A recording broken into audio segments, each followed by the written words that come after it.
RKA presenta.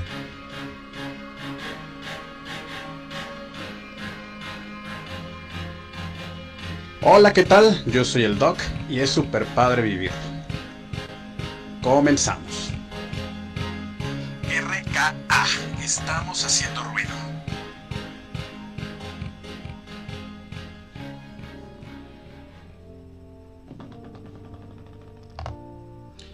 Hola, ¿qué tal? Muy buenas noches, bienvenidos a este programa Es súper padre vivir.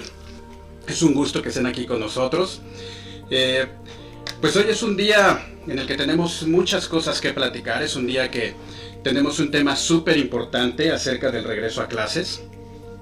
Además vamos a tocar 2-3 puntos. Algo importante es pues cómo les fue hoy con ese temblor. No nos lo esperábamos. Estamos atravesando esta parte de la pandemia. Nos dicen no salgas y de repente nos hacen salir. Aquí hay un detalle importante. Vamos a dar esta nota. De este martes 23 de junio se registró un sismo de magnitud 7.5 a las 10:29 de la mañana del tiempo del centro de México. Algo que yo quisiera compartirles de este punto y el detalle importante es lo siguiente. Hoy no nos esperábamos un temblor, no nos esperábamos tener que salir. Nos han venido dando instrucciones de que no salgamos de casa, de que evitemos salir. Y hoy mi pregunta sería, ¿tomaron el cubrebocas para salir? Al regresar a casa se lavaron las manos, se colocaron el gel antibacterial. ¿Qué fue lo que estuvieron haciendo en cuanto a medidas de seguridad de lo que veníamos realizando debido a esta pandemia? Y hoy tuvimos que salir, no nos lo esperábamos y de repente se viene el movimiento. ¿Qué hicimos? Yo quisiera comentarles que algo que es muy importante para hacer en casa es el siempre tener establecido un plan familiar de protección civil. ¿Qué quiere decir esto? Cuando los niños van a la escuela, cuando nosotros vamos al trabajo, cuando estamos nosotros en restaurantes, cuando vamos a algún evento, nos hablan de ciertas medidas de seguridad que debemos de tener, de tomar en cuenta, pero en casa también lo debemos de hacer. Les puedo asegurar que ahorita en muchas de las escuelas venían realizando simulacros para precisamente alguna de estas eventualidades. Y hoy ¿qué fue lo que pasó?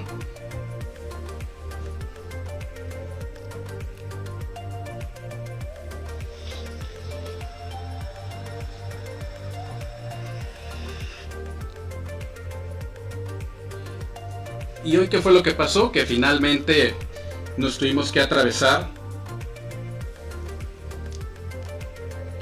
Me estoy conectando al Face, me están diciendo que no se escucha.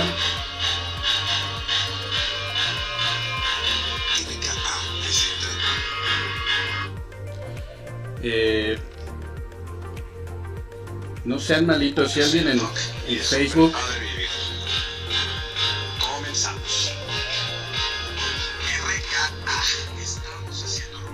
Bueno, más bien creo que vamos un poquito desfasados y eso es lo que está sucediendo. Eso es lo que están sucediendo en relación al Facebook, que vamos un poquito desfasados. Entonces, yo les quería comentar esta parte, ¿no? Esta parte del plan familiar de protección civil.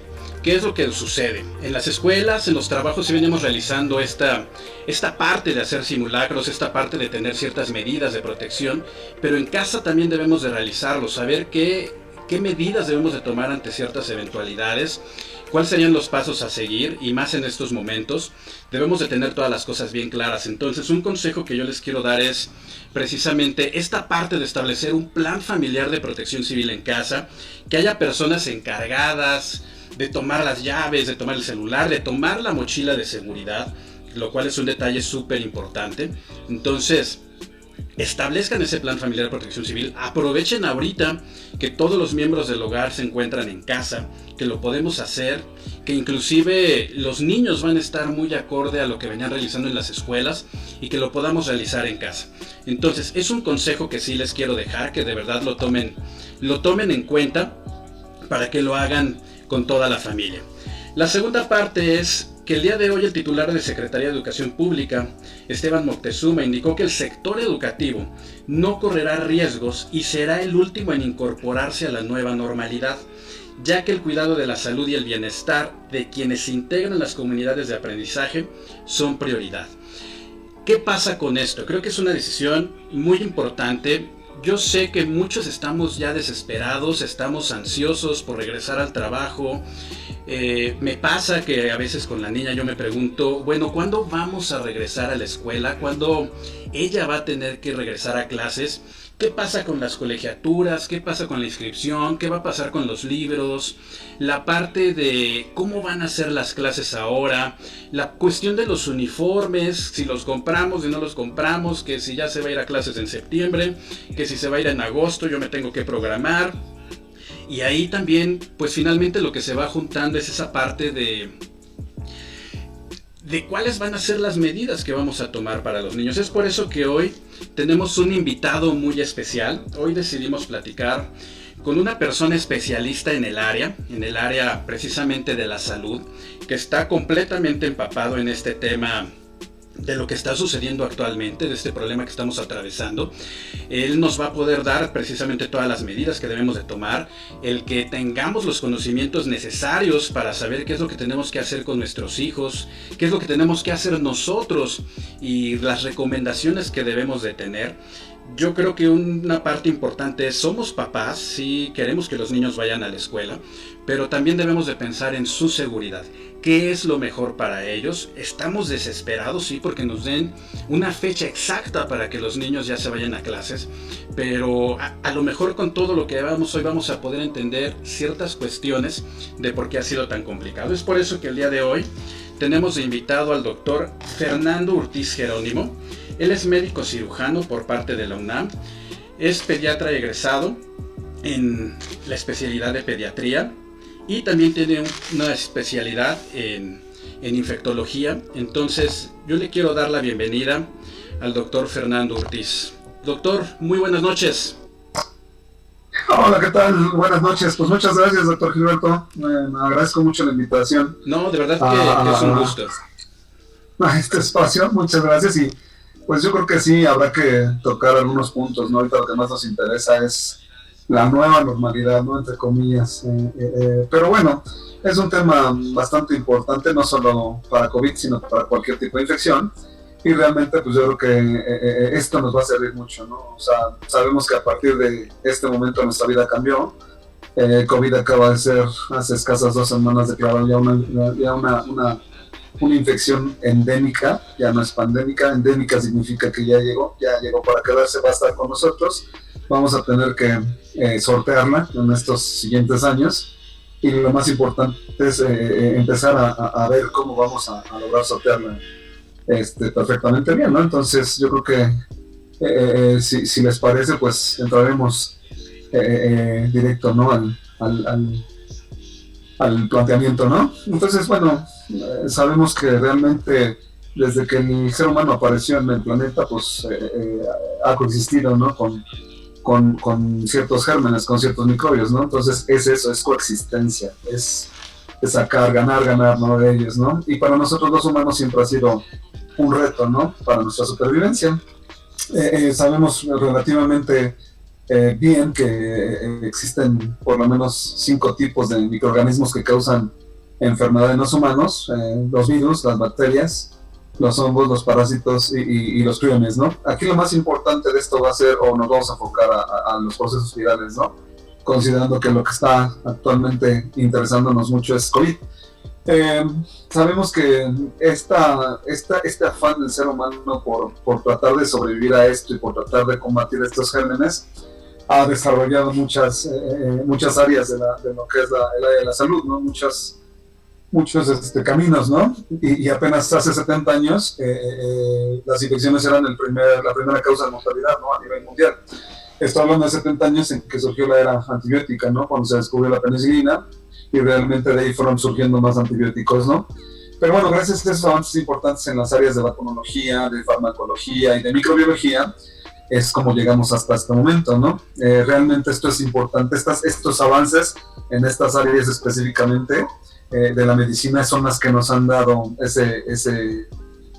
esa relativa seguridad, ¿no?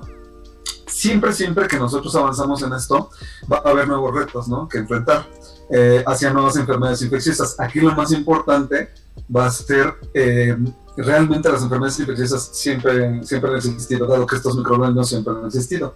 Entonces, ¿qué es lo que investigamos de ellos? ¿Qué origen tuvo cuando hay una nueva enfermedad infecciosa o una reemergencia de la misma enfermedad que ya existía hace algunos años y que por alguna razón reemergió y de forma más, digámoslo así, poderosa, ¿sí? Más potente, dado que haya tenido mutaciones en su genoma, que la haya hecho más resistente o que la haya hecho sobresalir otra vez?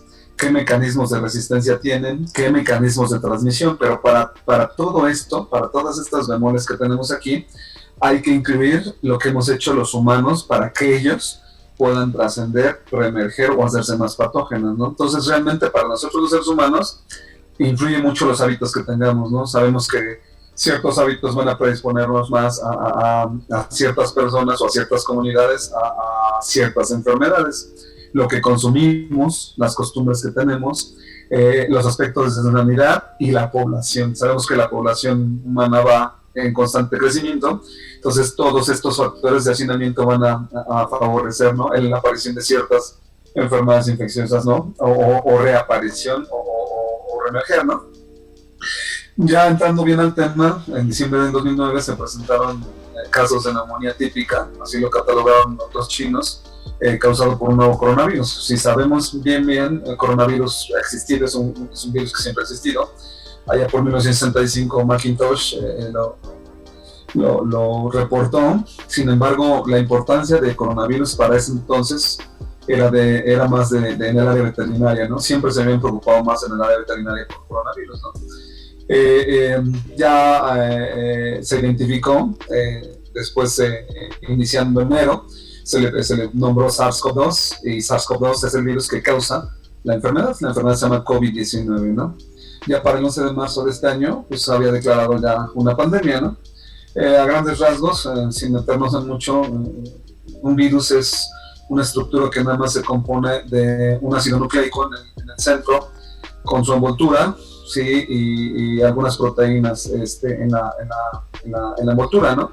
Realmente los biólogos siempre lo han catalogado como un ser vivo, ¿no? Nosotros más en infectología pensamos que es más que un ser vivo, es un pedazo de proteína, ¿no? Son partículas que tienen específicas funciones para hacer en específicos sitios la patogenicidad de la enfermedad que tenemos, ¿no? De aquí, una vez que nosotros tenemos esto, ¿qué fueron los primeros, o cuáles fueron los puntos más importantes o más urgentes a tratar, a los que se le dieron importancia una vez que apareció o que se declaró pandemia? ¿Qué tratamiento íbamos a tener, ¿no? O cómo íbamos a combatirlo, ¿no? Entonces aquí lo primero que vamos a hacer son las medidas generales. En las medidas generales van a entrar todas las medidas de higiene que hemos estado repitiendo todos estos 3 o 4 meses, el lavado de manos, el uso de alcohol en gel, la sana distancia, la ventilación, la utilización de otros materiales antisépticos como alcohol al 70%, como agua oxigenada, como soluciones cloradas al 10%, etcétera, ¿no? Pero realmente siempre las medidas generales van a ser las más importantes. Y podemos darle tanta importancia que desde el siglo pasado, Sir William Osler, un médico inglés, desde ahí él ya decía, ¿no?, que el lavado de manos podía evitar la transmisión de muchas enfermedades.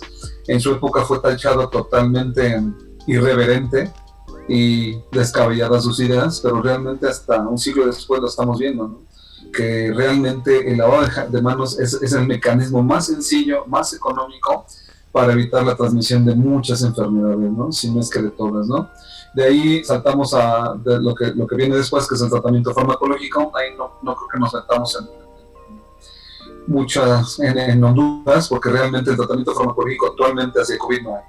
Todos los tratamientos que hemos utilizado en medicina son los llamados tratamientos compasivos, en donde realmente hemos visto que algunos fármacos que no solo son antivirales, que son antibióticos, que son antiparasitarios, que son usados en enfermedades reumáticas, anticuerpos monoclonales, todo eso se ha estado utilizando y actualmente la información se ha recabado y hemos visto que todos pueden aportar algo, ¿no? Sin ser la panacea, sin ser un tratamiento ya específico y por decir así, oficial y autorizado para tratar eso, ¿no?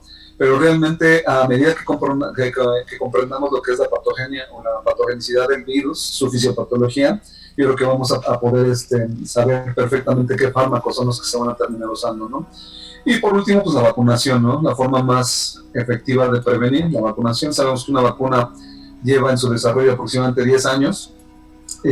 Aquí, con la premisa y la urgencia que tenemos en esta pandemia, las grandes compañías farmacéuticas probablemente han aportado muchos recursos, no solo económicos, y realmente está programada en un área de oportunidad que esta vacuna se puede desarrollar a 18 meses. De 10 años a 18 meses es un buen periodo. Sin embargo, para la situación que estamos viviendo, yo creo que todavía es mucho tiempo, es un año y medio, ¿no?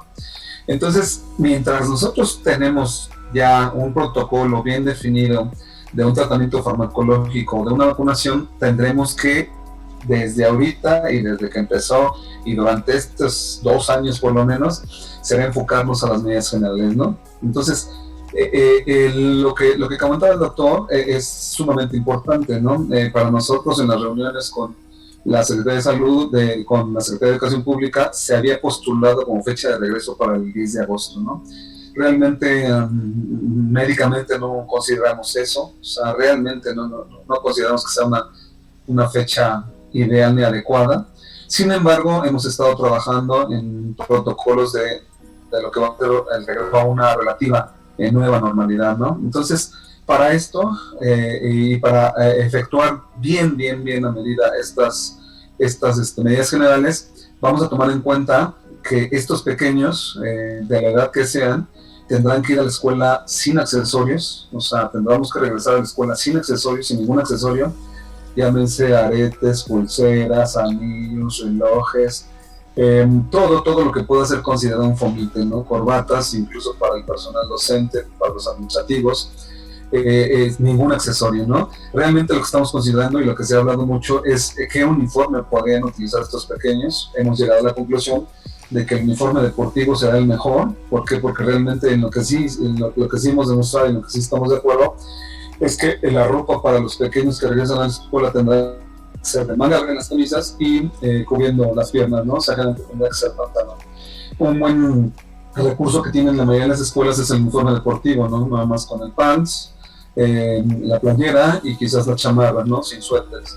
Los uniformes de gala son mucho más, lleva uno más cosas, descubre las rodillas en las niñas, hay filipinas o camisas de manga corta, pero realmente lo principal es manga larga y cubriendo las piernas, ¿no? Entonces ese es un uniforme que cumple esos requisitos, ¿no? Doctor, al igual perdón que lo interrumpa tantito.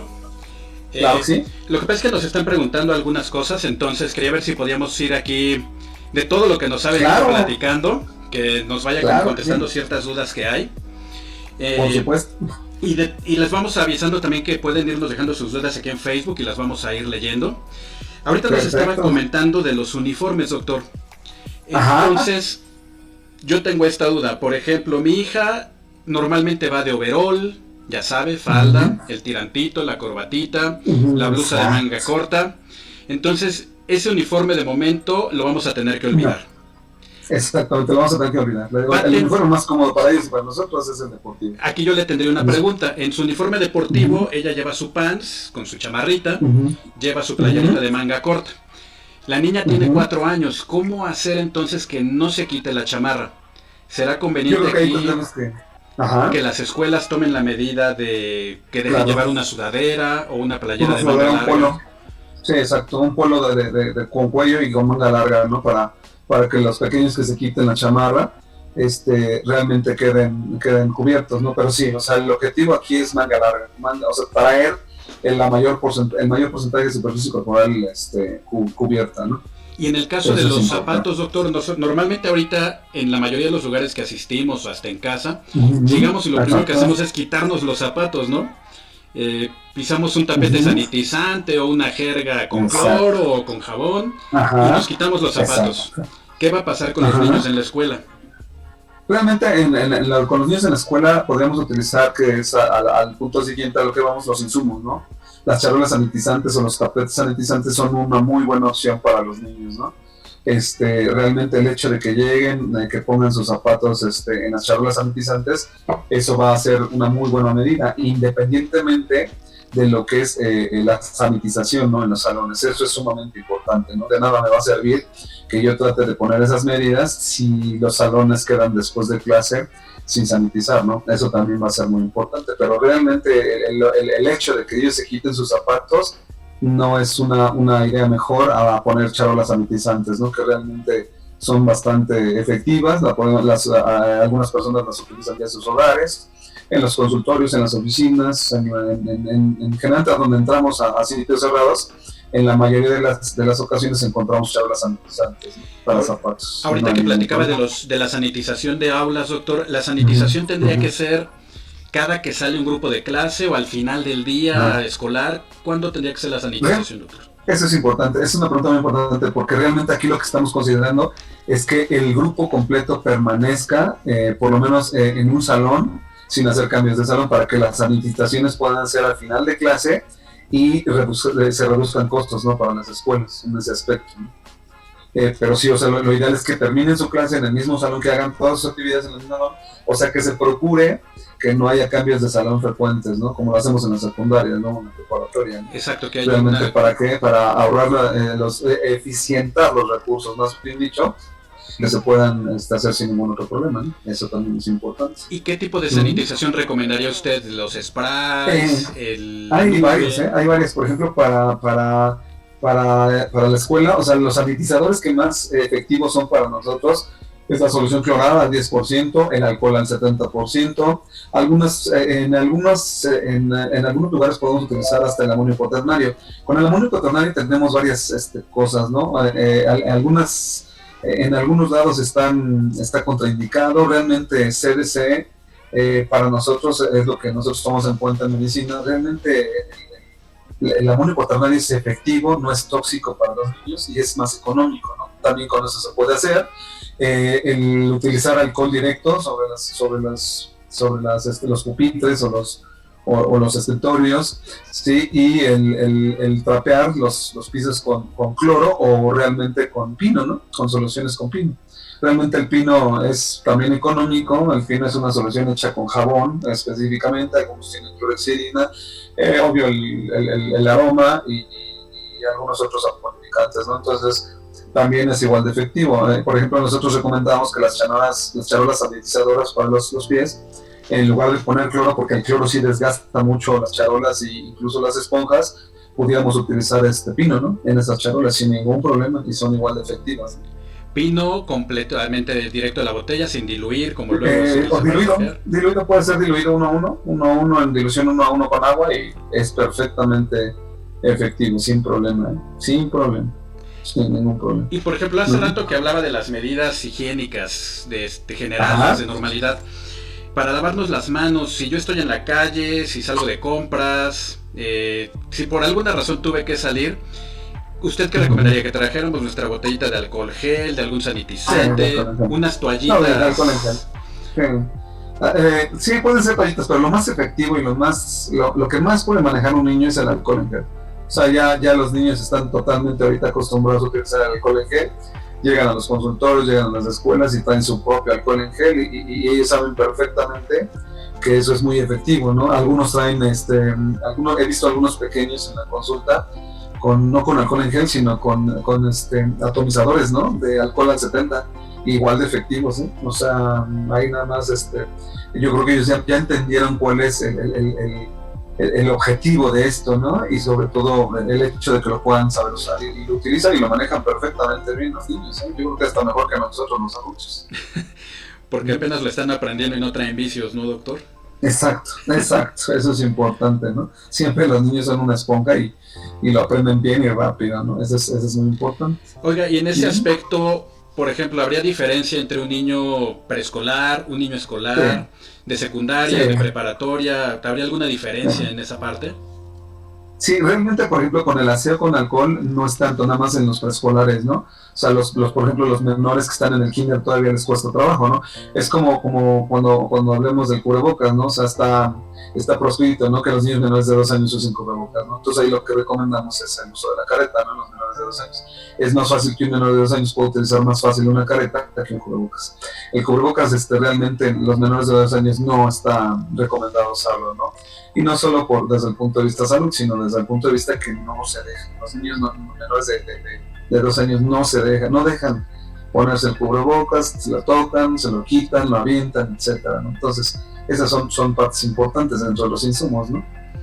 Y ahorita que tocó esa parte del equipo de protección personal, ahorita nos están recomendando que el traer cubrebocas, que el traer guantes, que el traer careta, que el traer lentes, obviamente dependiendo de la actividad que realicemos o del lugar al que vayamos. Claro.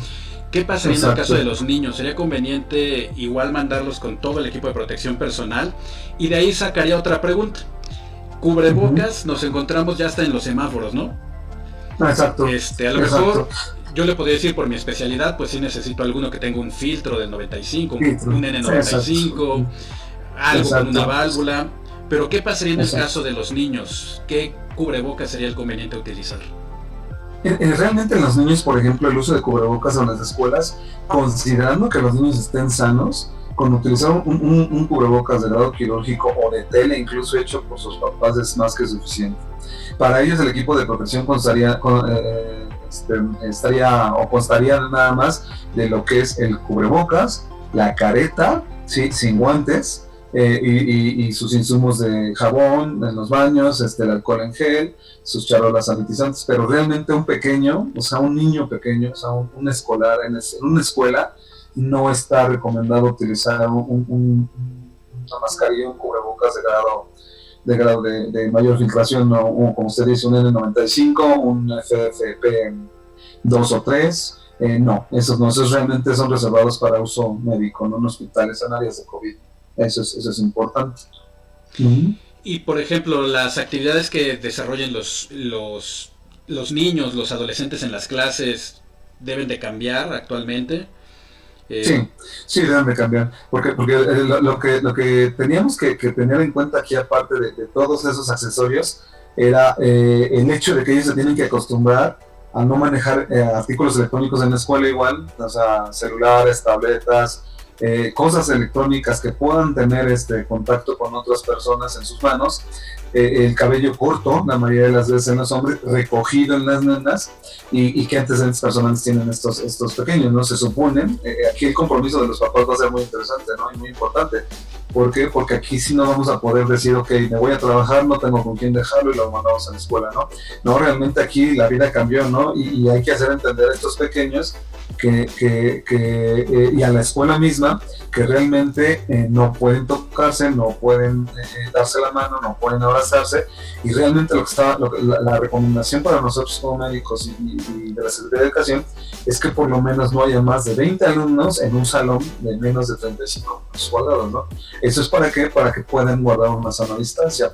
Realmente lo estábamos viendo con Japón, los japoneses utilizaban acrílicos, sin láminas de acrílico entre cada alumno, cosa que para nosotros será muy difícil por los costos, pero realmente el hecho de tener separados a los alumnos por lo menos 1,5 metros sí será importante, ¿no? Y de aquí es importante hacer entender mucho más a los niños pequeños que pues no pueden estar, ¿no? Juntos, no pueden estar como antes, ¿no? O sea, tocándose, abrazándose, dándose la mano, etcétera, ¿no? Entonces, todos esos antecedentes es lo que tenemos que tomar en cuenta para poder regresar a una relativa normalidad. Ya de ahí pues nos saltaremos a los insumos, como estamos platicando, ¿no? Insumos que realmente tienen su costo, pero son accesibles, ¿no? Para la mayoría de las escuelas.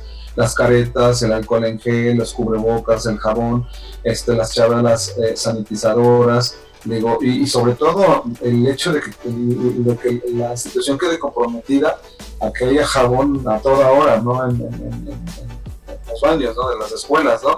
Y que por lo menos nosotros como padres mandemos a los niños con su respectivo dote de alcohol en gel, ¿no? Entonces esos insumos serán igual a considerar, y una vez que nosotros tengamos estos insumos con estas consideraciones, entonces Entonces tendremos que hablar con estos pequeños, ¿sí? Para hacerles saber qué es lo que se tiene que hacer en ese regreso. E incluso, por ejemplo, lo que tenemos consideración era lo que se estaba tomando en cuenta del regreso escalonado, ¿no? O sea, realmente que no regresen todos los niños a la escuela, sino que vayan ciertos días unos grupos, ciertos días otros grupos, de tales años o de tales grados, y eso también va a ser muy, muy importante y bastante favorecedor, ¿no? A respetar o a tratar de poner en marcha estos lineamientos, ¿no? Ya de ahí será responsabilidad de todos, maestros, administrativos, incluso intendentes, de todos nosotros, reconocer cuáles son los síntomas y los signos infecciosos, ¿no? Sabemos que cualquiera de nosotros puede ser un vigilante centinela, un estudio de sombra, un vigilante sombra, en el cual cualquiera de estos pequeños que nosotros veamos con algún signo o algún síntoma infeccioso, llámese fiebre. La fiebre regularmente siempre, todos tenemos una idea errónea de la fiebre, ¿no? Pero la fiebre es por arriba de 38 grados.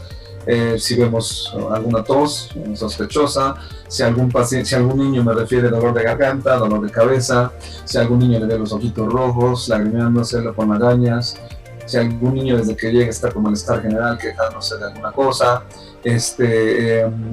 si tenemos sueños, si tenemos irritabilidad, si hay llantos, si hay estornudos constantes, si algún niño llega con diarrea o vemos que está pidiendo permiso para salir al baño, si llega a vomitar, si está débil, si alguien me refiere que le duele el estómago, si realmente hay una falta de apetito, que es más difícil, ¿no? Pero también generalmente hay docentes muy buenos para ubicar eso, si hay secreción nasal, moco, el tipo de moco que hay, el color, si hay comezón en los ojos, si hay comezón en la nariz o en los oídos, o sea, hay que respirar regularmente estos pacientes, estos síntomas todos los podemos ubicar, ¿no? Síntomas y signos. El síntoma, la diferencia entre un síntoma y un signo es relativamente sencilla, ¿no? Un signo es aquello que yo puedo ver, o sea, aquello que yo puedo tener en cuenta y ver. Y un síntoma es lo que me va a referir la gente, ¿no? El síntoma es cuando algún pequeño me dice, es que me duele el estómago. Quizás yo no lo pueda ver, o a lo mejor sí lo puedo ver, pero es algo más subjetivo para mí, ¿no? Como observador.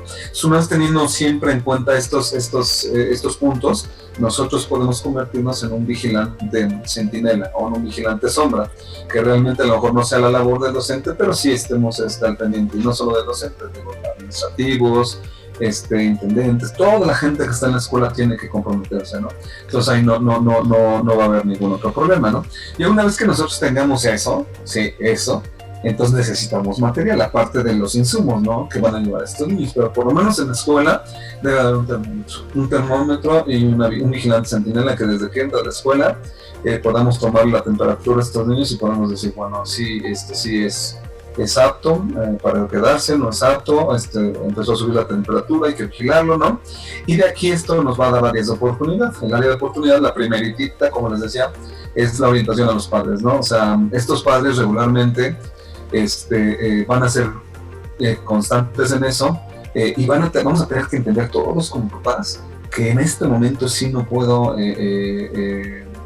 por el hecho de que yo necesite trabajar o de que no tenga tiempo, dejar a ese pequeño en la escuela, considerando si que ese pequeño puede ser un punto ancla o un caso índice de otros 30 o 40, ¿no? De sus compañeros, ¿no? Entonces, nosotros como papás tenemos que entender esa situación, o sea, si mi hijo está con moco, con tos y tuvo fiebre, si me dijo, oye papá, me siento mal, pues realmente tengo que entender como papá que no puedo llevarlo a la escuela, que no puedo mandarlo a la escuela.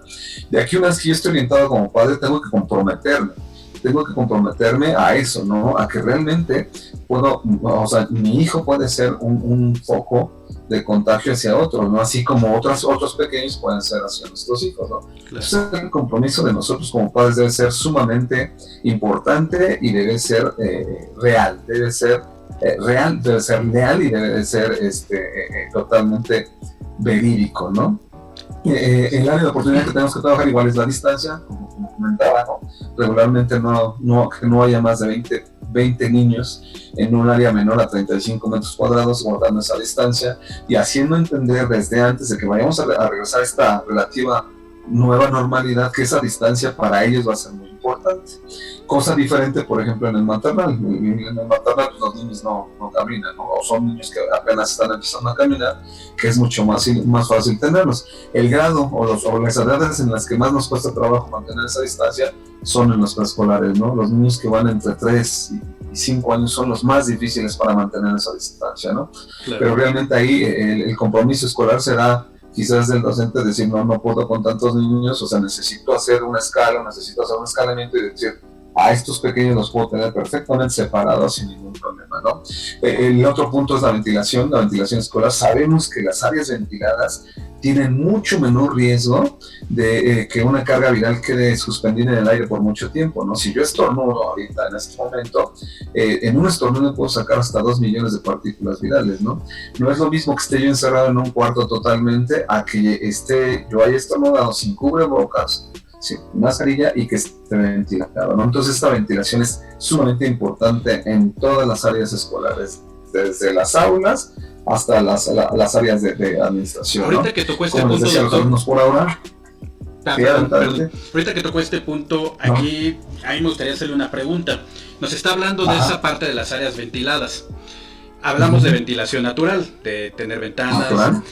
¿Qué pasa en el caso de que, bueno, ahorita ya vamos a entrar a la época de calor y esto, digo de frío, pero ya viene julio, agosto, empiezan ciertos temas de calor? ¿Es válido el aire acondicionado, los enfriadores, los ventiladores o no son convenientes en este momento? Los convenientes son los ventiladores, o sea, los ventiladores mecánicos, porque realmente el aire acondicionado tiene filtros, esos filtros hay que estarlo cambiando.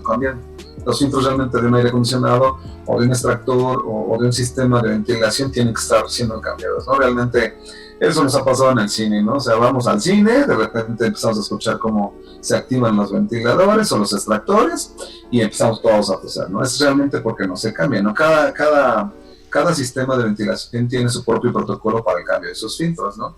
Realmente en México nunca lo hicimos, ¿no? Jamás, eso lo puedo decir y asegurar que es muy difícil que cumplamos esos protocolos, sobre todo por costos, pero realmente mucho mejor es un ventilador mecánico, o sea, un ventilador común y corriente que sale relativamente accesible en costo y que podamos tener un área de ventilación específica, ¿no? Sobre todo igual con las ventanas. Sé que hay aulas en ciertas escuelas donde realmente no hay ventanas, sino nada más de repente se abren 35 o 40 grados, nada más para tratar de acceder a cierta ventilación, ¿no? Pero ahí lo más importante sí podemos utilizar ese sistema de ventilación sin necesidad de aerosoles, ¿no? Realmente los aerosoles, pues sabemos que los aerosoles transmiten mucho más rápido, ¿no? la enfermedad, pero realmente considerando que esos pequeños están sanos no debe de haber ningún problema, ¿no? Eso es muy importante, ¿no? Ok. Me está haciendo aquí una pregunta, doctor.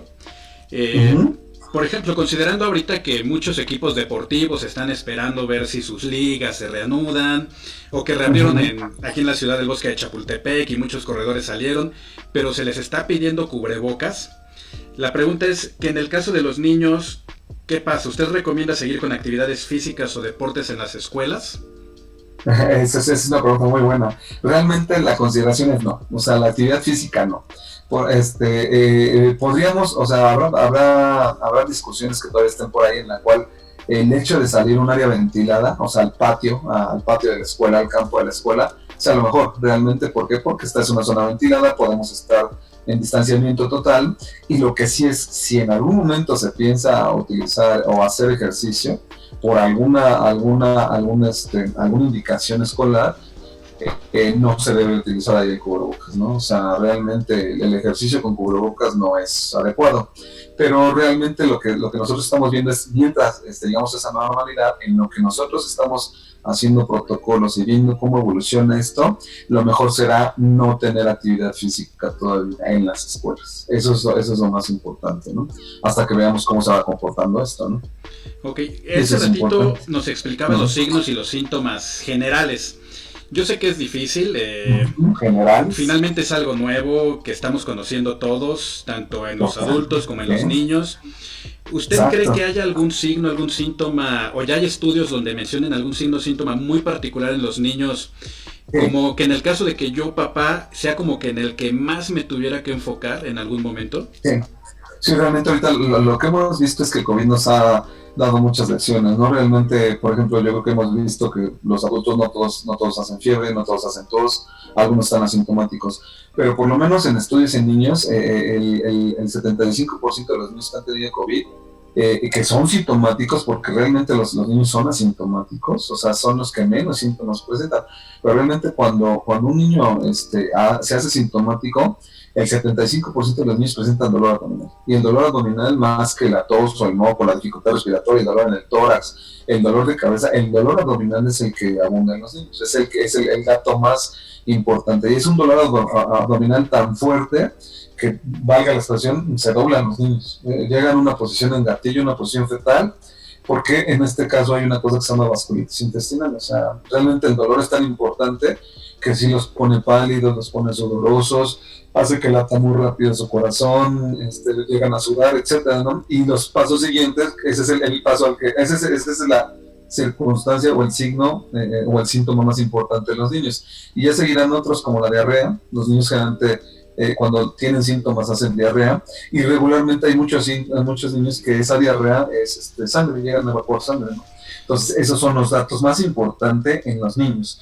Niños menores de 12 años, ¿no? Realmente los niños mayores de 12 años hasta los 14, después de los 14, se comportan como adultos. Ellos sí llegan a tener ya dolor de cabeza, dificultad respiratoria, la tos seca, el dolor de garganta, la carraspera, etcétera. Entonces, eso sí es importante. Pero en los niños pequeños, realmente el dato a seguir y más importante es el dolor abdominal. Ese sí lo han presentado mucho. Oiga, doctor, eso es un reto.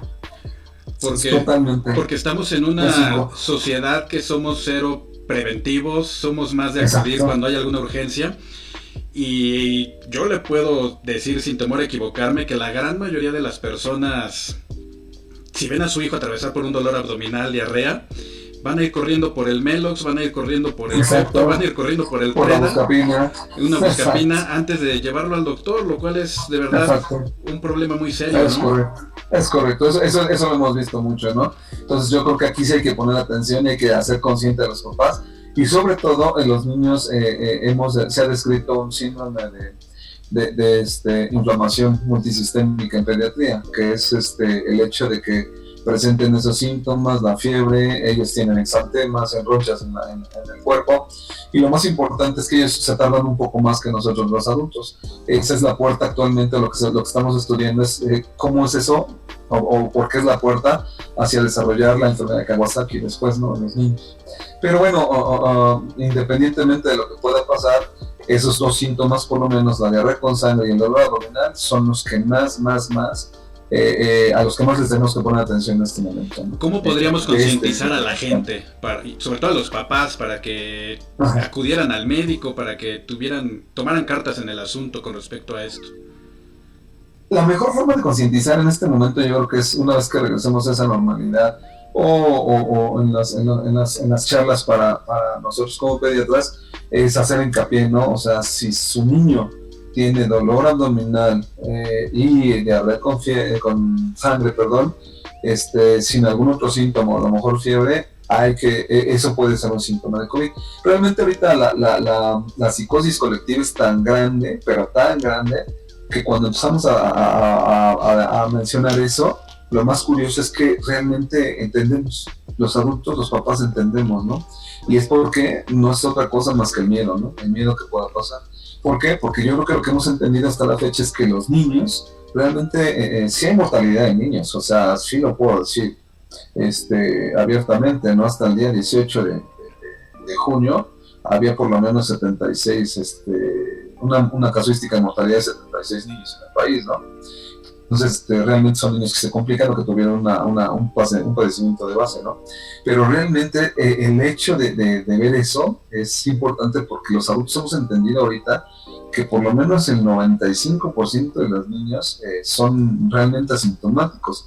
El problema aquí, lo que hemos entendido, es que esos niños nos pueden contagiar a nosotros como papás o a los abuelos. Sabemos que gran cantidad de niños están a cargo de sus abuelos en estos momentos, o en este tiempo, y realmente el problema iba a ser para los abuelos o va a ser para los papás, ¿no? Realmente, no tanto para los niños. Eso es lo que más hemos entendido.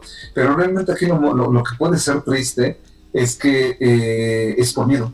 Realmente los adultos empezamos a sentir miedo y solamente así podemos entenderlo. Solamente muchas veces con eso podemos decir, ok, hagamos una pausa en el camino, estos son los síntomas que tiene mi hijo y esto es lo que podemos, a esto podemos desencadenar, ¿no? Y realmente yo lo vi, o sea, muchos niños se infectaron, no por salir, sino porque un adulto los contagió, y esos niños cuando fueron de casa en casa siendo cuidados por otros adultos que no pudieron estar con sus padres contagiados, fueron contagiando a mucha más gente, ¿no? Entonces, eso es muy, muy importante, ¿no? Me tocó ver pacientes que acudieron a funerales de familiares, de amigos que tuvieron como causa de muerte el COVID, y ahí se contagiaron todos, ¿no? Entonces realmente hasta que lo vivimos y hasta que lo vemos es cuando empezamos a comprender qué es lo que está pasando, ¿no? ¿Por qué? Porque no me dejaron mentir, hasta la fecha hay gente que sigue sin creer esto, ¿no? Pero bueno, realmente cuando vamos viendo esto sobre la marcha nos damos cuenta que es real y que existe, ¿no? Y que es peligroso. Es que ese es el problema, doctor. Cuando empezó todo esto, todos decíamos, ay, ¿tú conoces a alguien que lo tenga? Después ya se vino la etapa en la que es que el amigo del primo del vecino ya tuvo. Y ya después vino que el primo del vecino lo tuvo, y ahora ya es el vecino, el primo ya está cerca de nosotros. Entonces creo que las medidas se deben de incrementar, ¿no? Sí, totalmente. O sea, y creo que la conciencia la estamos agarrando, quizás a palos y a golpes, pero la estamos tomando, ¿no? Entonces, realmente aquí lo más importante es eso, ¿no? Realmente lo que tenemos que entender los papás es que los niños son responsabilidad de nosotros, ¿no? Son de nadie más, es de nosotros, y nosotros tenemos que agarrar bien esa responsabilidad y hacer conscientes esos pequeños de qué es lo que está pasando y por qué lo están haciendo, ¿no? O sea, el conocimiento de causa, ¿no? En los niños. Y esa conciencia que usted nos acaba de decir me hace preguntarme algo de lo que mencionó hace rato. Entonces ya queda prohibido el que el niño entre a las 8 a la escuela y yo me levante 7:40 y mando a la niña sin peinar, ¿verdad? Exacto, eso yo creo que nos está dando mucha luz a que tenemos que ser más organizados y metódicos, ¿no? O sea, totalmente metódicos, ¿no? O sea, realmente lo que hemos visto nosotros en medicina, y eso yo creo que no solo en medicina, es en muchas especialidades, el hecho de tener un método, de ser metódicos, nos va a ahorrar muchos problemas, ¿no? O sea, al principio vimos que muchos médicos nos contagiamos de COVID por no saber realmente al principio cómo estaba bien la situación, y la segunda, cuando empezamos a originar métodos con el equipo de protección, con las revisiones, etcétera, ¿no? Entonces estos métodos nos van a dar realmente una visión y una forma de hacer las cosas en la cual realmente vamos a evitar o prevenir los contagios y la dispersión de la enfermedad, ¿no? Eso es sumamente importante. Yo creo que la base de todo es el método que utilizamos, ¿no? Claro. Oye, doctor, aquí nos hacen otra pregunta y nos dicen, ¿qué tan conveniente es usar difusores con eucalipto o algún aceite? No está demostrado. O sea, el que lo use uno, el que no lo use, no hay problema. El único problema de utilizar difusores es en la gente que es sensible, ¿no? En la gente que es sensible a eso, y que puede empezar a toser o estornudar, pero realmente los difusores con aceites o esencias no está demostrado que sean un buen método para sanitizar, ¿no? Para sanitizar lugares, habitaciones, espacios, etcétera, ¿no? No, eso realmente no hay estudios que lo demuestren, ¿no? Y como decíamos, ¿no? El número pasando de los alumnos por aula a evitar los saludos, el contacto físico, la sanitización de la infraestructura, como decía, ¿no? Sanitizar como con esos que mencionábamos, alcohol, cuadernarios, soluciones cloradas, pino, alcohol al 70, etcétera, ¿no? El cloro, pero lo más importante es la sanitización. O sea, a mí no me va a servir de nada que realmente yo haya tomado esas medidas como docente, como padre, como intendente, y que de repente no haga no siga con el método, ¿no? De sanitizar las aulas, los pabellones en las escuelas, los pasillos, los baños, ¿no? Y de ahí pasamos a lo que era la vigilancia centinela, ¿no? La vigilancia centinela es eso, ¿no? Es que no solo se designaron a personas específicas para vigilar eso, ¿no? Y el hecho de vigilar no es decir, soy policía, ¿no? O sea, el hecho de hacer una vigilancia centinela es el hecho de decir, ok, nadie sabe que me tocó a mí hoy y realmente estamos viendo cómo van funcionando las cosas tanto con los alumnos como con los docentes, como los administrativos, como todos los que estamos en la escuela. En ese momento tenemos que ser parte de un equipo y ponernos la camiseta y decir, ok, a lo mejor a mí no me tocó hoy, pero puedo ver que está pasando algo malo y con todo derecho corregir, ¿no? Corregir el evento, ¿no? Claro. Realmente, para nosotros como médicos, la vigilancia centinela es importantísima, ¿no? Porque realmente siempre lo hacemos por lo menos 2 o 3 personas, dependiendo de la situación, y realmente cuando hacemos las observaciones no es con el afán de molestar al personal, no es simplemente decir, estamos cometiendo un error que nos puede llevar a otras consecuencias más importantes, ¿no? Entonces evitémoslo y realmente es muy importante, ¿no? O sea, el que todos vayamos aprendiendo, ¿no? Y el que lo que nosotros hacemos en el hospital es que no realmente siempre es la misma persona, sino vamos rotando y realmente todos sabemos lo que es esa responsabilidad, ¿no? Y una vez cuando uno se entera de esa responsabilidad, lo hace mucho mejor. Y empiezan a salir solas las cosas, es una cadena, es una cadena, es una cadena, ¿no? Ya cuando nosotros tenemos todas estas, todos estos conceptos, entonces ya tenemos en la escuela que hacer un triage, ¿no? Recordemos, triage es una palabra francesa que significa selección, ¿no? Lo que hacemos en los hospitales, ¿no? Seleccionamos en el área de urgencias qué tipo de urgencia es, si es una real, si es una sentida, quién tiene que pasar primero, quién de veras llega con un riesgo de su vida, de un sistema, de un órgano, de un aparato, ¿sí? Y realmente aquí en este triage, a través de un simple termómetro para nosotros, podremos saber qué pequeño o qué escolar se aísla de inmediato, o sea, no puede pasar, y que ese aislamiento, si algo se nos va, por lo menos en la vigilancia centinela de la escuela, podemos decir a las 12 del día pasé por tal lado y vi a alguien con estos síntomas. Entonces, una vez que nosotros hagamos ese aislamiento, puede ser individual o puede ser colectivo, porque si dice pequeño, ya permanece con sus compañeros por lo menos las primeras 3 o 4 horas de clase del día, pues es realmente una acción importante, porque este pequeño ya teniendo contacto y teniendo síntomas de infección, pues es más que suficiente 3 o 4 horas para poder contagiar a los demás, ¿no? De ahí tenemos que valorar un regreso a casa, el hablarle a los papás, el regreso a casa, la valoración médica ya en forma, el seguimiento del caso y la vigilancia secundaria, ¿no? Realmente las pandemias o las epidemias se nos salen de control porque realmente no podemos hacer a tiempo un cerco epidemiológico, ¿no? Realmente lo hemos visto, o sea, ¿cuántos de ustedes vieron las epidemias de piojos que tuvimos en lo que fue este año, antes de la pandemia, el año pasado, y realmente nunca pudimos controlar o hacer un cerco epidemiológico efectivo? ¿Por qué? Porque realmente no aislábamos a todas esas personas, a todos esos contactos, ¿no? O no los vigilábamos, ¿no? Pues realmente yo podría haber dicho, ok, el caso índice fue lo sacamos, lo curamos y lo reinsertamos, ¿no? El problema de ahí es todos los contactos, que realmente nunca los vigilamos y de ahí salen las cosas de control y pues nos cuesta más trabajo, ¿no? Controlar toda esa situación, ¿no? Oiga, y respecto a lo que venía platicando hace rato, desde que todo comienza en casa y que debe de haber un compromiso más grande de los papás con respecto a llevarlos a la escuela, traerlos, aquí la pregunta sería, ¿qué pasa con el transporte escolar? ¿Qué cuidados debe de haber en el transporte escolar? Exacto.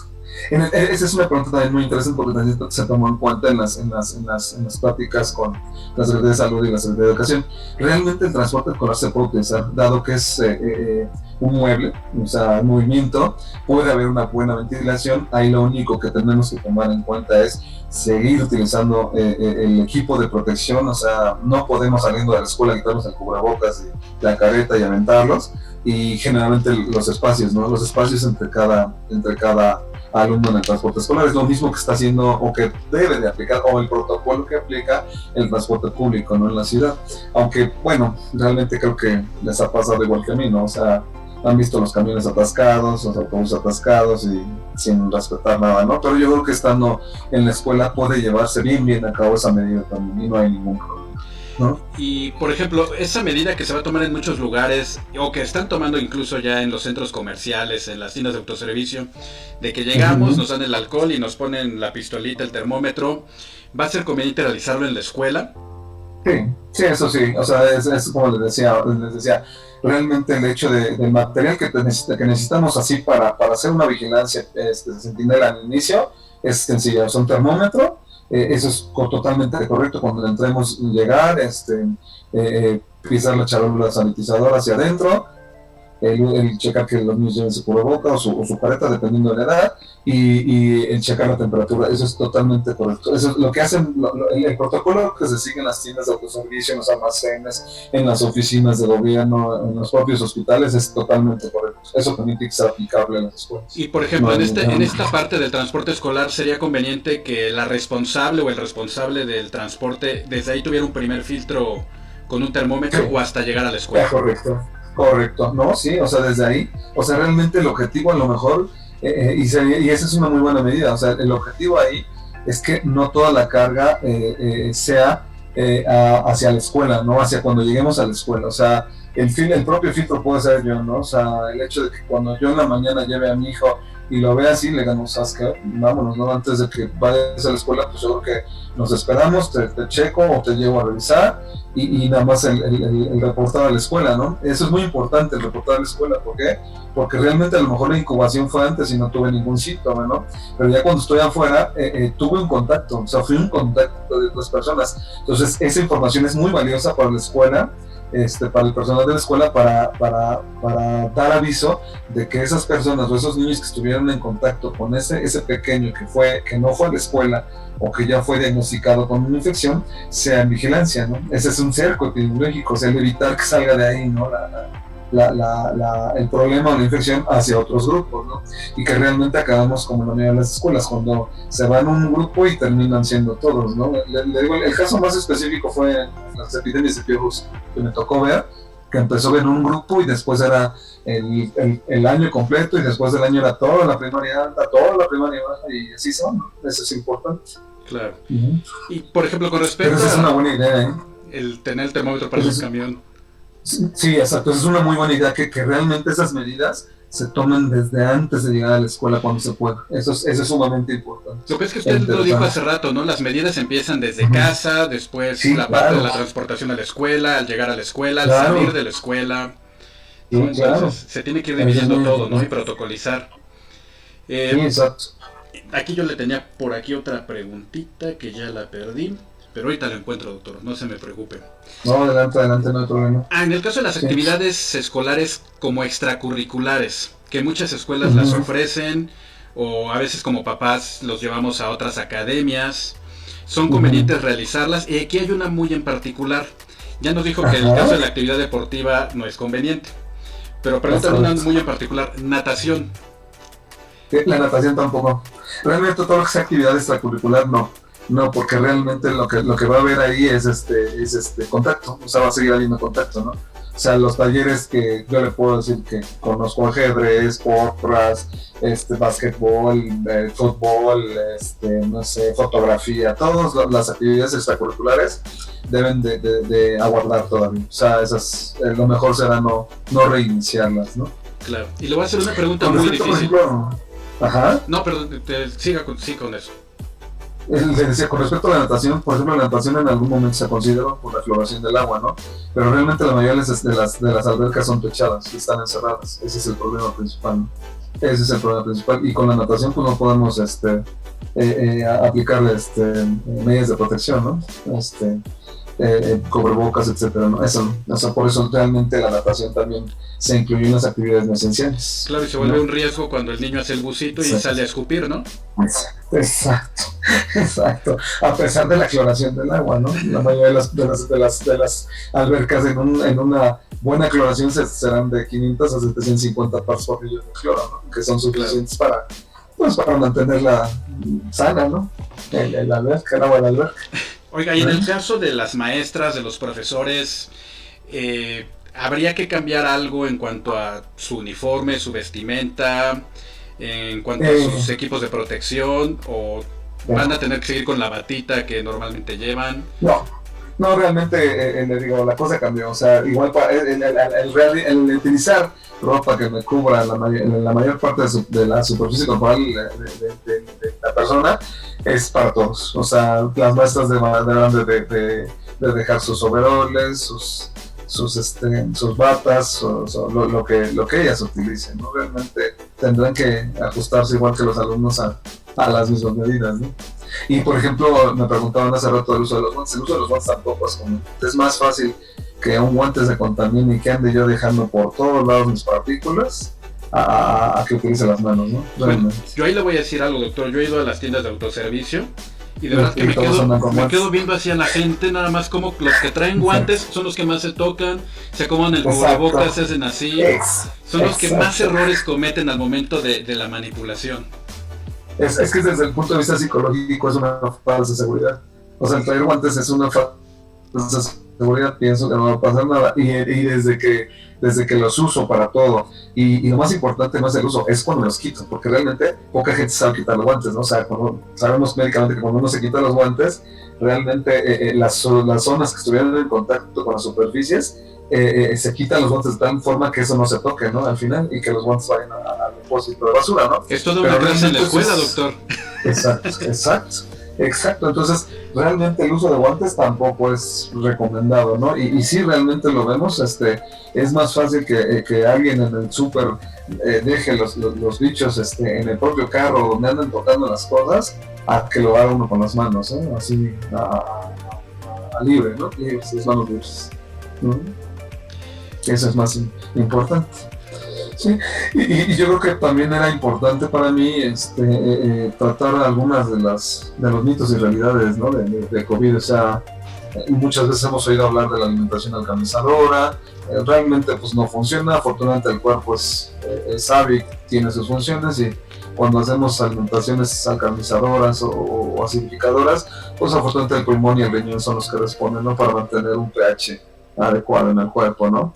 El uso de gárgaras, yo creo que les ha pasado y lo han oído, de gárgaras lo inverosímil a lo verosímil, como, no sé, benzinamida, iodopovidona, hasta lo más raro que he escuchado, gárgaras con cloro, no sé, sal con carbonato, no sé, o sea, he escuchado cosas tan raras, ¿no? Pero realmente el hacer gárgaras no evita un contagio de COVID, ¿no? Los enjuagues bucales, pues bueno, realmente nada más en el efecto de ser, de aliviar las molestias, ¿no? Faringias, ¿no? Preparaciones de ajo, he oído muchas, ¿no? Formas de preparar el ajo, hasta desde tragarse el diente solo hasta prepararlo con otras cosas. Nada, ¿no? La pregunta más frecuente que nos hacen a los médicos es, y eso se los puedo decir, ¿puedo tomar ivermectina para que no me dé COVID? ¿O puedo tomar acitromicina para que no me dé COVID? ¿O puedo tomar hoy la dexametasona, ¿no? La dexametasona es un esteroide, sabemos que ha tenido sus usos y es añejísima la dexametasona, pero realmente ahorita los estudios nada más nos comentan o nos dan a soporte en los casos más graves, ¿no? Entonces, considerando que la dexametasona tiene sus efectos adversos y fuertes, pues yo creo que tiene que ser bajo supervisión médica, ¿no?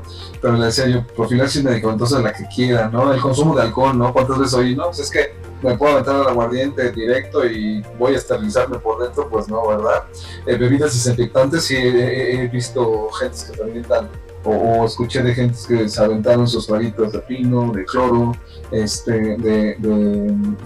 cualquier solución desinfectante, ¿no? Y pues tampoco pacientes que llegaron al hospital por intoxicaciones importantes, ¿no? El dióxido de cloro, ¿cuántas veces hemos escuchado hablar del dióxido de cloro? Que es totalmente tóxico para el organismo humano, ¿no? Y que realmente más que un daño puede causarnos en casos graves hasta la muerte, ¿no? También oí mucho, o me preguntaron mucho acerca de la transmisión de animales a humanos. No, realmente no. Habíamos visto que los felinos eran los que probablemente fueran portadores, ¿no? También del coronavirus y del propio coronavirus humano, pero realmente no se demostró nunca la transmisión, ¿no? Incluso, por ejemplo, se ha hablado mucho de que tuvieron la culpa los murciélagos, ¿no? Cuando realmente el estudio que más se acercó a ver cuál fue la transmisión o cuál fue el hospedero intermedio, quizás le den más peso a los pangolines, ¿no? Los pangolines son unos amenitos semejantes a los armadillos, ¿no? Se demostró que el coronavirus del pangolín comparte más similitud genética con el coronavirus humano ahorita, ¿no? Que el propio murciélago, ¿no? Pero realmente todavía faltan muchas cosas para ver, ¿no? Y otro de los mitos es, bueno, pues yo soy joven, no me va a pasar, ¿no? Y no me va a dar, ¿no? Pues no, realmente vimos que me tocó ver adultos jóvenes, 25, 27, 30 años, que no tenían un solo factor de agravante. Sabemos los factores agravantes: diabetes, hipertensión, asma, bronquitis, focosos, fumadores, obesidad, etcétera, ¿no? Y realmente me tocó ver jóvenes, adultos, 25, 27, 30, 32 años, sin ningún solo factor de riesgo, que acabaron muriendo, ¿no? Por COVID. Entonces realmente aquí lo más importante será que cada hospedero tendrá su propia respuesta, ¿no? Hacia el virus, ¿no? Entonces me decían, no, pues es que a los niños, ¿no? Pues ya me tocó ver también niños enfermos, y sobre todo, a mí no me ha tocado afortunadamente ver morir a niños por COVID, ¿no? Pero la casuística nacional está ahí, ¿no? Y eso es también importante, ¿no? Entonces el mito de a mí no me va a dar por edad y porque soy sano, no olvidémoslo. O sea, COVID se volvió como la muerte, agarra parejo y agarró parejo. Y esa ¿no? parte es muy importante, ¿no, doctor? Porque claro, hablando precisamente de lo que estamos diciendo de la etapa preescolar, escolar, híjole, nos estaríamos enfrentando a jóvenes, adolescentes que sienten que no les va a dar, exacto. y hasta por valor, por rebeldía, por verse Exacto. fuertes, quitarse el cubrebocas, quitarse el equipo de protección. Ahí Exacto. también los papás tienen una labor muy importante para Titánica, sí. Sí, poder claro, hacer ¿no? el... Claro. Exacto, ¿no? Y dentro de lo que sí puedo decir que no es tanto mito, si es una realidad, sí se ha demostrado que la ingesta de vitamina C y D pueden no ayudar a levantar mis defensas, no hacen eso. O sea, lo que hacen es catalizar, hacer más rápida mi respuesta inmunitaria hacia la agresión viral, ¿no? Entonces, eso sí, no hay ningún problema, ¿no?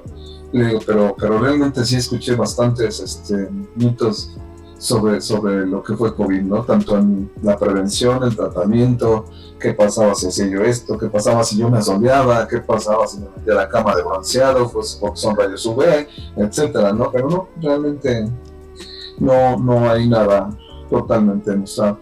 Algo que me preguntaban mucho es, ¿un paciente asintomático puede contagiar de igual forma que un paciente sintomático? En eso sí hay diferencias, ¿no? O sea, hay algunos escritos ya hasta ahorita que sí comentan que en los pacientes asintomáticos que no tuvieron un solo síntoma y que fueron positivos por prueba de PCR, quizás descarguen menos carga viral, ¿no? a la hora de estornudar o de toser, y que sí sea menos probable que puedan contagiar. No imposible, sí más difícil, ¿no? Que un paciente que tuvo síntomas, que estuvo delicado, que tuvo una enfermedad moderada o que tuvo una enfermedad grave, ¿no? Eso sí es importante. Lo que más nos ocupa ahorita es saber, ya con tantos pacientes que tuvimos a nivel mundial, es saber qué inmunidad me deja COVID, ¿no? Los últimos estudios nos han comentado y nos dicen, generalmente son chinos, la mayoría de los estudios, hay algunos ya americanos, hay algunos israelitas, alemanes, en los cuales lo que nos comentan es que probablemente COVID no deje una inmunidad por vida, ¿no? Hasta ahorita, hasta hoy, 23 de junio, puedo decirles que lo que más hemos visto es que quizás lo más que nos puede llegar a dejar inmunidad como anticuerpos protectores, hasta ahorita podrán ser 3 meses, ¿no? Quizás en 2 meses pueda decirles otra cosa, ¿no? Pero hasta ahorita son 3 meses, 12 semanas, ¿no? Donde vemos que la cantidad de anticuerpos protectores descienden drásticamente, y no quisiera yo adelantarme porque no hay pruebas todavía, ¿no? Pero si esto sucede, quizás la única forma de protegernos realmente es por vacunación, ¿no? Y lo más drástico será que si no deja inmunidad, esto será como la gripa, ¿no? Nos esté pegando a cada rato, ¿no? Claro. Obvio, no creo que nos quedemos con esa idea porque todavía no tengo la información suficiente para decirlo, pero parece ser que esa es la tendencia, ¿no? Esa es la tendencia.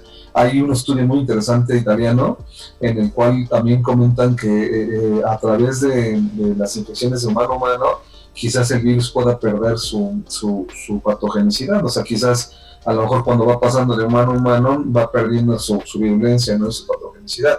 Todavía no está totalmente demostrado, pero esa es una hipótesis o una tesis que están tratando de demostrar los italianos y los españoles, ¿no? Si así fuera, bueno, pues qué bueno, ¿no? Porque realmente cuando pase a la mayoría de la población ya no será tan grave, ¿no? Claro. Pero bueno, pues habrá que tomarlo con reserva, ¿no? Ok. Le voy a hacer una pregunta muy difícil, doctor. Dígame. Exageradamente difícil.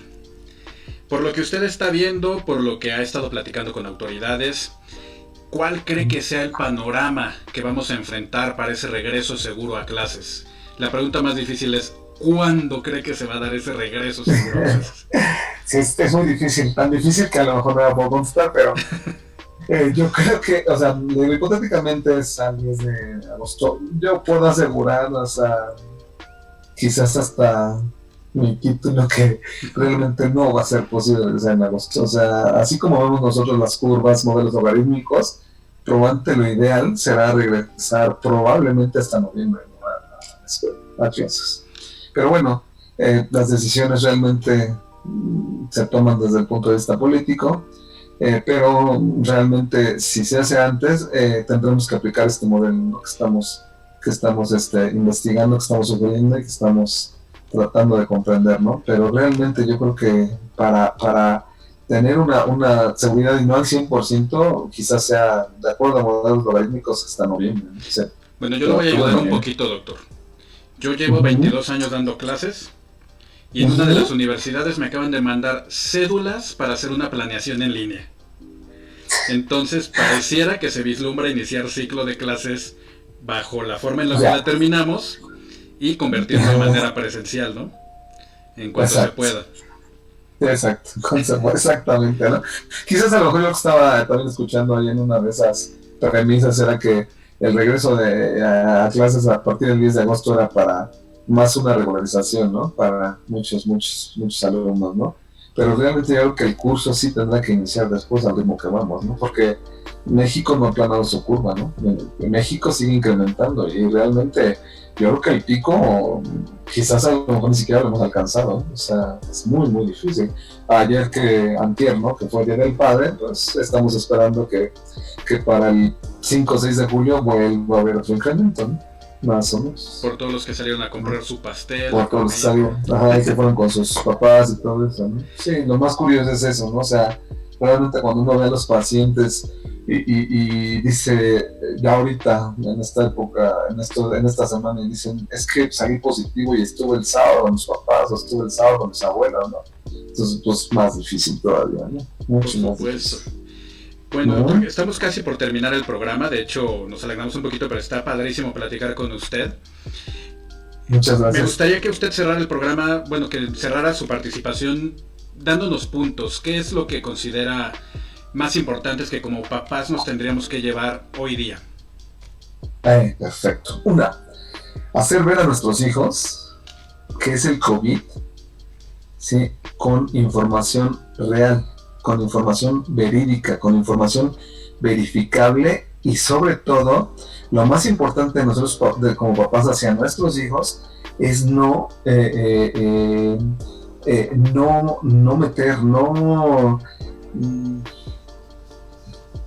darles miedo a los niños, ¿no? Porque muchos niños, he visto muchos niños que no comprenden todavía lo que es el COVID y tienen mucho miedo, ¿no? Mucho miedo. Entonces yo creo que la información es poder. Y eso es parte de es obligación de los papás. Hacerles ver que existe una pandemia, que es una enfermedad, que es una infección, que es realmente prevenible con nuestras medidas y hacerles saber a nuestros hijos que esa información será muy útil para así sabernos comportar. Esa es la primera. La segunda es el compromiso que tengamos con esa enseñanza y sobre todo decir por qué esas acciones, o sea, que esas acciones tienen una justificación y que esa justificación es perfectamente verídica, ¿no? Que es totalmente real, ¿no? Y la tercera, ¿no? El hecho de que concientizando a nuestros hijos podemos hacer que nuestros propios hijos entre sus compañeros agarren esa batuta, ¿no? Y ellos mismos sean sus propios centinelas sin la intervención de los adultos para que esto salga bien, ¿no? Y esto lo he visto muchas veces, o sea, me ha tocado ver muchos de mis pacientes pediátricos que llegan al consultorio y cuando sus papás dicen, saludos doctor, y el niño dice, pues no te puedo dar la mano, pero hola, ¿no? ¿Por qué? Porque no te puedo dar la mano, y no te debo dar la mano porque me puede infectar y hay que utilizar esto, o sea, ese es realmente cuando uno se da cuenta que sí realmente los niños entienden mucho más de lo que creemos, o sea, y que son totalmente cooperadores, conscientes, pero sobre todo están totalmente en sintonía, ¿no? Con lo que estamos viviendo actualmente, ¿no? Yo creo que esos serían los 3 puntos más importantes a considerar de mi parte. Le voy a hacer una última pregunta, doctor. Sí. Por ejemplo, ahorita que estamos en confinamiento y hablamos, bueno, en esta estación ya se habló de la ansiedad y de todo ese ya deseo de salir que tenemos. Ya volvieron a abrir ciertos lugares públicos. No hablamos de plazas, no hablamos de teatros, no hablamos de cines, pero hablamos de parques. Yo como papá, sería conveniente que el domingo tomara a mi hijo, porque a veces esta pregunta va encaminada a que lo voy a sacar temprano. Ajá, Me lo voy a agarrar a las 7 de la mañana y me lo voy a llevar al parque, me lo voy a llevar a los juegos. O por ejemplo, usted habló de lugares ventilados públicos.